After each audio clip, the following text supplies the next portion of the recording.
পরীক্ষা করা হবে। কি করা হবে?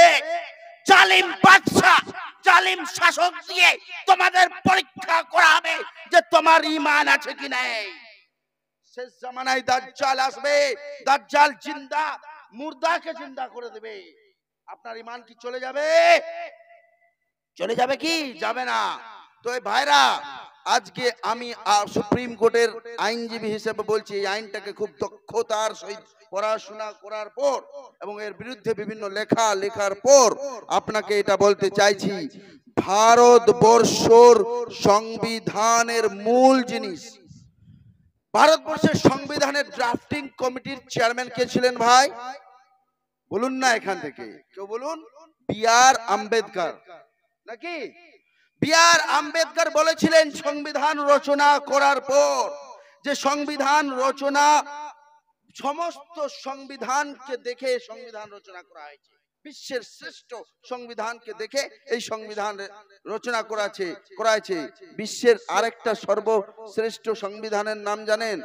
আমাদের নবী আকায়ে নামদার, মদনিয়ত তাজদার, শাহেনশাহে কি বাকার, কালী কামলিওয়ালা নবী হযরত মুহাম্মদ সাল্লাল্লাহু তাআলা আলাইহি ওয়াসাল্লাম, উনি তৈরি করেছিলেন মদিনা শরীফে একটি সংবিধান। ওই সংবিধানের নাম হচ্ছে মিসাকে মদিনা। সেইখানে সব ধর্মের মানুষকে সমান অধিকার দেওয়া হয়েছিল। ঠিক কিনা? হয়েছিল কিনা? ওইভাবেই ভারতবর্ষে ওইভাবেই ফলো করে বাবা সাহেব আম্বেদকর দেখলেন হিন্দু, গরিব হিন্দু, দলিত হিন্দুদের উপর অত্যাচার হচ্ছে, মুসলমানদের উপর অত্যাচার হতে পারে, সব ভেবে চিন্তে এই সংবিধান তৈরি করা হলো, সকলকে সমান অধিকার করা হলো। আর সংবিধানের ধারা কত? 26-এ বলে দিল যে প্রত্যেকটা ধর্মের মানুষ তার ধর্মর জিনিসগুলো, মসজিদগুলো, মাদ্রাসাগুলো, স্কুলগুলো তারা ম্যানেজমেন্ট করবে, তারা ওটা ডিনোমিনেশন, তারা সেটা ম্যানেজমেন্ট করবে, তারা সেটা পরিচালনা করবে। কিন্তু নরেন্দ্র মোদী অর্থাৎ অমিত শাহ, আরএসএস এর চাড্ডিরা, আরএসএস চাইছে যে এই সংবিধানকে শেষ করে দিতে। ভোটের আগে 2024-এর ভোটের আগে বলা হয়েছিল, 2024-এর আগে ভোটের আগে বলা হয়েছিল যে अब की बार 400 पार तो সংবিধান भी पार, অর্থাৎ যদি 400 পার করি তো সংবিধানকে শেষ করে দেওয়া হবে। এটা দেশের গাদ্দার না দেশপ্রেমী? আরে বলুন না ভাই, দেশের গাদ্দার। আজকে আমরা সমবেত হয়েছি তিরঙ্গা ঝান্ডা নিয়ে। এই তিরঙ্গা ঝান্ডাটাকে আরএসএস এর নাক দূরে কিন্তু তোলেনি কে? আরএসএস। তারা সংবিধান যখন শেষ করতে পারেনি, তারা সংবিধান শেষ না করতে পারে, এখন সামনে ছুরি না মেরে এই আইনের মাধ্যমে মুসলিমদের সাংবিধানিক অধিকার, মুসলিমদের সংবিধানের প্রদত্ত মৌলিক অধিকারগুলোকে খর্ব করে দেওয়ার জন্য এই আইন নিয়ে এসেছে। এই আইন নিয়ে এসেছে আপনার বাপ দাদার কবরকে দখল করে নেওয়ার জন্য। বলুন, এই হিন্দুস্তানের রাজা কিন্তু একজন, যারা গোটা হিন্দুস্তানে, গোটা ভারতবর্ষে ইসলামের প্রচার করেছিলেন। নাম হচ্ছে খাজা আজমেরি। কি নাম? খাজা মুঈনুদ্দিন চিশতি रहमतुल्लाह अलैह। उनी যখন হিন্দুস্তানকার রাজাকে খাজা, তো খাজার যদি মাজার শরীফ অর্থাৎ আজমের শরীফের দরগা চলে যায়, বসে থাকবেন? ফুরফুরা শরীফের তারাপীর আবু বকর সিদ্দিকের रहमतुल्लाह अलैহির মাজার শরীফটা ভাঙতে আসলে বসে থাকবেন? আপনার বাড়ির মসজিদ ভাঙতে আসলে বসে থাকবেন? বসে থাকবেন না। হাটে বসে থাকতে হবে না, বসে থাকার সময় নেই। হাসিও না ভাই, হাসবে না, হাসার সময় শেষ। আল্লাহ কুনতুম বলেছে তোমাকে, কুনতুম খায়রা উম্মাতিন উখরিজাতু লিন-নাস তামাউনা বিল মা'রুফ ওয়া তানহাউনা আনিল মুনকার, অর্থাৎ ইউ আর দ্য বেস্ট উম্মাহ among the mankind, বাট একটি শর্ত দিলেন আল্লাহ রাব্বুল ইজ্জত। কি শর্ত? তুমি হক কথা বলবে, নাহি আনিল মুনকার, খারাপ কাজ থেকে বিরত করার তাগিদ করবে। এই দুটা যদি না করো তো তুমি কি বেস্ট উম্মাহ হতে পারবে? তুমি কি সর্বশ্রেষ্ঠ, আমি সর্বশ্রেষ্ঠ মা বলতে পারবে না। এখন সময় আসছে, মুসলমানদের উপর অত্যাচার হচ্ছে, মুসলমানদের সাংবিধানিক অধিকার কেড়ে নেওয়া হচ্ছে, তো লড়াই করতে হবে। তারপরে জৈন ভাইদের মন্দির ভাঙছে মুম্বাই, ঠিক কিনা? জৈন ভাইদের পাশে আমরা দাঁড়াবো কিনা? খ্রিস্টানদেরকে পাদ্রীকে হত্যা করে দিয়ে তাকে সে জেলে যাওয়ার পর তাকে মোদি জেল থেকে বের করে নিয়ে এসেছে, খ্রিস্টান ভাইদের পাশে থাকবো কিনা? এখন আমরা বিভেদের রাজনীতি নয়, আমরা দেশ বাঁচানোর জন্য একত্রিত হয়েছি, সংবিধান প্রদত্ত সংবিধানকে বাঁচানোর জন্য একত্রিত হয়েছি।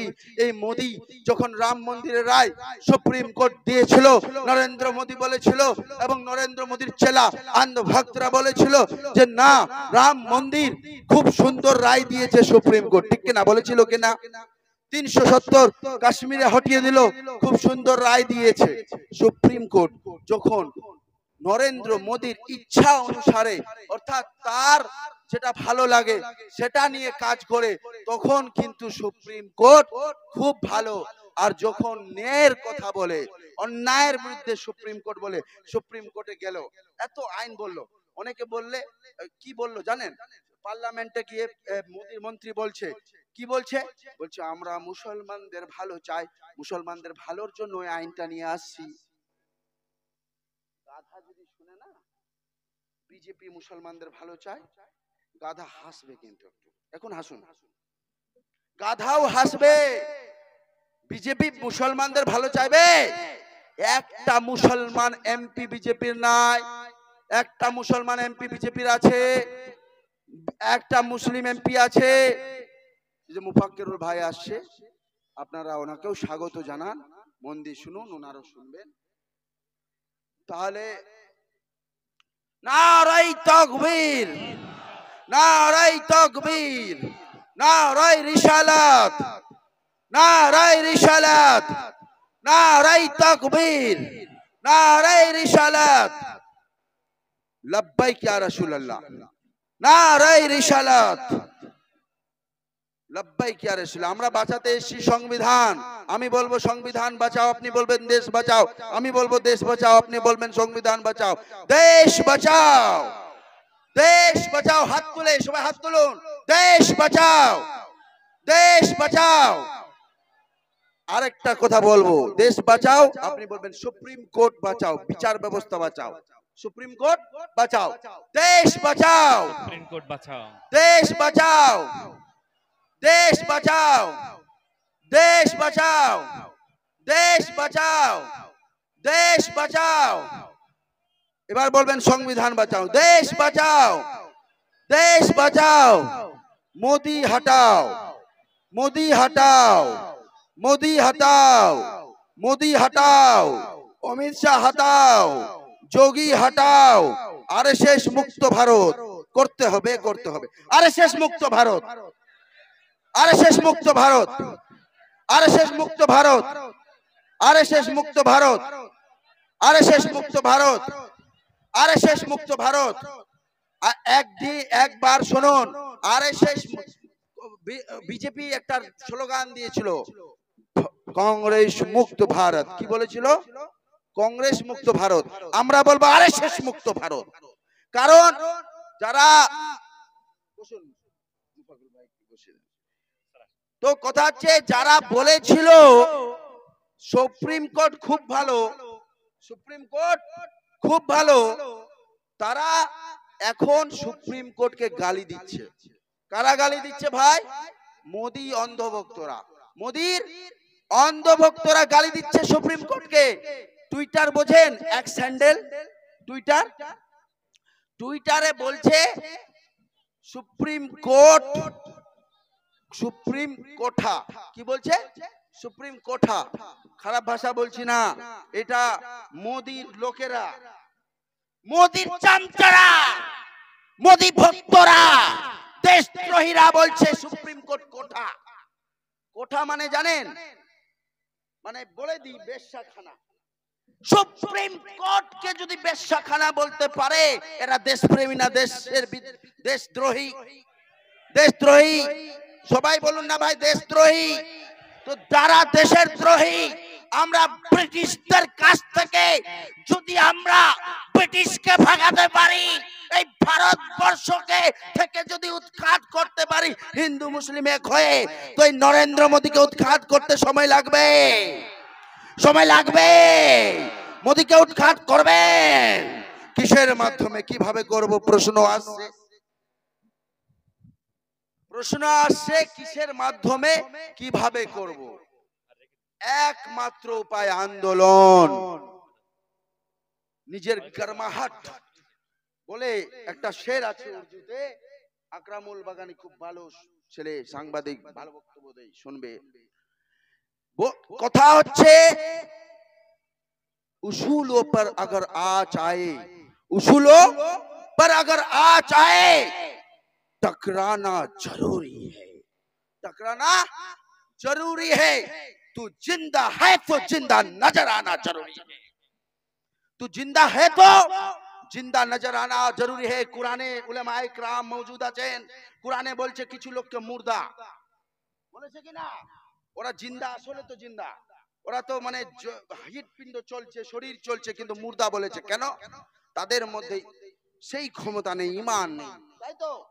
তাহলে আপনার মধ্যে আপনি যদি আন্দোলন না করেন, আপনি যদি বাপের ভিটা না বাঁচাতে পারেন, আপনি যদি কবরস্থান আল্লাহর মসজিদ না বাঁচাতে পারেন, আপনি যদি আপনার সম্পত্তি না বাঁচাতে পারেন, তাহলে কি আপনি জিন্দা না মুর্দা? মুর্দা তো জিন্দা হবেন কিনা? মোদীকে ভাগাবেন কিনা? আর মোদীকে সাপোর্ট যে করবে তাকেও ভাগিয়ে দেব, ঠিক কিনা? যারা বলছে আন্দোলন করতে হবে না, সুপ্রিম কোর্ট তো বিচার করছে, আরে ভাই দেশের পরিস্থিতি, মুফা ভাই, দেশের পরিস্থিতি যে কোন দিকে আছে আজকে, দেশের পরিস্থিতি সুপ্রিম কোর্টকে গালি দিতে, গালি সুপ্রিম কোর্টকে যদি একটা টু কথা বলতো না, ভয় খেত লোক, ফাইন হয়ে যাবে। নিশিকান্ত দুবে মোদির মন্ত্রী সুপ্রিম কোর্টকে বলছে সুপ্রিম কোর্ট নিজের সীমা লঙ্ঘন করছে। লজ্জা! তোরা নিজের পরিচয় দিয়ে দিলি মোদি ভক্তরা যে তোরা আসলেই দেশদ্রোহী, তোরা দেশদ্রোহী, আর দেশদ্রোহীকে আমরা ভাগাবো। আমরা হিন্দু মুসলমান মিলে গান্ধী, মহাত্মা গান্ধী থেকে শুরু করে মৌলানা আবুল কালাম আজাদ থেকে শুরু করে নেতাজি সুভাষ চন্দ্র বোস থেকে শুরু করে শেরে বাংলা আবুল কাসেম ফজলুল হক থেকে শুরু করে সবাই মিলে একসাথে একত্র হয়ে ভাগিয়ে দিয়েছি। তো আমরা ভাগাতে পারবো কিনা? একটা এবার বলুন তো, আপনারা বুঝতেন ওয়াকাফটা কি, আর ওয়াকাফটা কি আর কেন আমরা লড়ছি? ওয়াকাফটা কি আর কেন লড়ছি? একটা শর্ট জিনিস আপনি বুঝে নেন। আপনি বলুন তো, মন্দিরে মন্দিরে না পূজা করবে ইমাম সাহেব না পূজারি? পুরোহিত করবে না ইমাম সাহেব? পুরোহিত করবে। মসজিদে নামাজ পড়াবে পুরোহিত না ইমাম সাহেব? মোদি বলতে চাইছে উল্টোটা। মোদি উল্টো মানে কি বলছে? মসজিদে তো পুরোহিত আসতে পারে, কিন্তু মন্দিরে ইমাম সাহেব যেতে পারবে না। ঠিক আছে, মানে ওই ধরনের উদাহরণ দিচ্ছি। ওয়াকাফ বোর্ডে সংবিধান বলছে মুসলমানরা পরিচালনা করবে, কিন্তু মোদি ঢুকিয়ে দিচ্ছে অমুসলিমদের। তাহলে সুপ্রিম কোর্ট প্রশ্ন করেছিল, যদি তোমরা মুসলমানদেরকে, তোমরা যদি নন মুসলিম ভাইদেরকে ঢুকিয়ে দিতে চাও মুসলিমদের ওয়াকাফ বোর্ডে, হিন্দু মন্দির বোর্ডগুলোতে কি তোমরা ঢোকাবে? তোমরা কি ঢোকাবে? ঢোকাবে না। তাহলে কি আর একটা জিনিস সবচেয়ে বড়, ওয়াকাফ বা ইউজার। আইন কি বলবো আমি? আইন বলবো? আইনের অনেক কিছু আছে, টাইম নেই। হ্যাঁ, তো আমি এইটুকু বলি, আইনের অনেক কিছু আছে, বুঝবেন, পড়বেন এবং এটা প্রতিবাদ করবেন। সংবিধানের বিরোধী আপনার 50% প্রপার্টি চলে গেছে, আইন হয়ে গেছে, চলে গেছে। এখন আইনকে উৎখাত করতে যেমন কৃষক ভাইরা আন্দোলন করেছিল, ওইভাবে আন্দোলন করতে হবে।